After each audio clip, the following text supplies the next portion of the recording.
बार बार थाने आने वाले, थाने में बैठकर दिन रात गुटरगू करने वाले और थाने के पुलिस पदाधिकारियों के साथ मिलकर सेटिंग गेटिंग करने वाले अब ऐसे दलालों की खैर नहीं। जी हाँ, अब ऐसे दलालों की खैर नहीं। साथ ही साथ ऐसे थानेदार जो थाने में दलालों को पालते हैं, दलालों के जरिए सेटिंग गेटिंग करके अवैध कमाई करते हैं, वैसे थानेदार भी वरीय पुलिस पदाधिकारियों की रडार पर रहेंगे। वरीय पुलिस पदाधिकारियों की भी उस पर नजर रहेगी। जी हाँ, आखिरकार बिहार पुलिस के आला अधिकारियों ने यह मान ही लिया कि बिहार के थानों पर दलालों का साया है। बिहार का थाना दलालों का अड्डा बना हुआ है। दलालों के कारण न केवल पुलिस की कार्यशैली पर सवाल उठते रहे, बल्कि इससे समाज में पुलिस की छवि भी धूमिल होती है। दलालों के साथ साथ ऐसे थानेदार पर भी गाज गिर सकती है जो इस बात की सही जानकारी नहीं देंगे कि कोई भी व्यक्ति बार बार थाने में क्यों आ रहा है।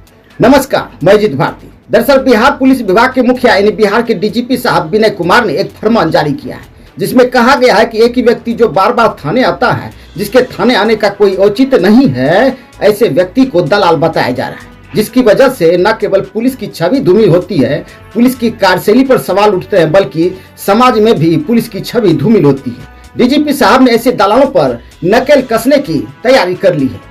बिहार के डीजीपी साहब ने बिहार के सभी थानों को एक आगंतुक पंजी यानी विजिटर रजिस्टर तैयार करने के आदेश जारी किए हैं, जिसमें थाने आने जाने वाले प्रत्येक व्यक्ति का नाम, पता और मोबाइल नंबर के साथ साथ यह भी दर्ज किया जाएगा कि थाना आने का उसका उद्देश्य क्या था, वह किस लिए थाना आया था। यदि कोई थानेदार इसमें गड़बड़ी करता है तो पुलिस विभाग द्वारा उस थानेदार पर भी कार्रवाई की जाएगी। इसके लिए थाने में एएसआई या एसआई रैंक के एक पदाधिकारी को नोडल पदाधिकारी नियुक्त किया गया है, जो इस संबंध में अपनी रिपोर्ट, साप्ताहिक रिपोर्ट थाने के थानेदार साहब को सौंपेंगे।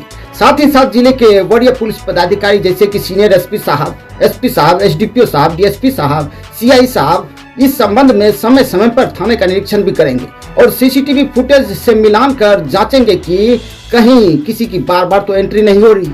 यदि किसी व्यक्ति की बार बार एंट्री होती है तो वरीय पुलिस पदाधिकारियों द्वारा उस व्यक्ति के बारे में विस्तृत जानकारी प्राप्त की जाएगी और उस पर कार्रवाई भी की जाएगी। यदि कोई थानेदार किसी व्यक्ति के बार बार एंट्री को दबाने का प्रयास करता है, उसे छिपाने का प्रयास करता है, तो ऐसे थानेदार पर भी विभागीय या अनुशासनात्मक कार्रवाई की जाएगी।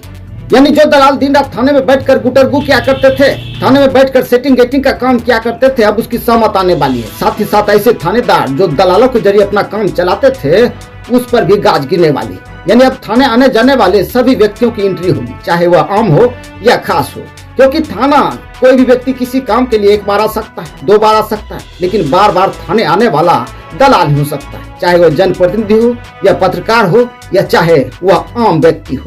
अब डीजीपी साहब के इस फरमान का पालन कहां तक हो पाता है? क्या डीजीपी साहब के इस फरमान के बाद थानों में दलालों की एंट्री बंद हो पाएगी? यह तो देखने वाली बात होगी। इससे पहले भी पुलिस विभाग द्वारा थानों में क्यूआर स्कैनर कोड की व्यवस्था लाई गई थी, जिसके जरिए आम लोग भी अपनी शिकायत या फरियाद सीधे वरीय पुलिस पदाधिकारियों को कर सकते थे, लेकिन उसे ठंडे बस्ते में डाल दिया गया।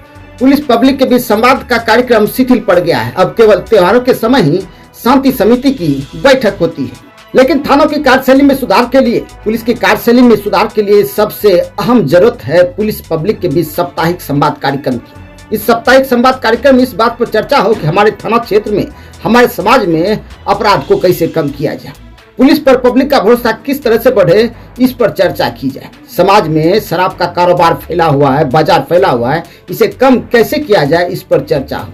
समाज में जिस प्रकार के अपराध अधिक हो रहे हैं, उसे कैसे कम किया जाए, इस पर चर्चा हो।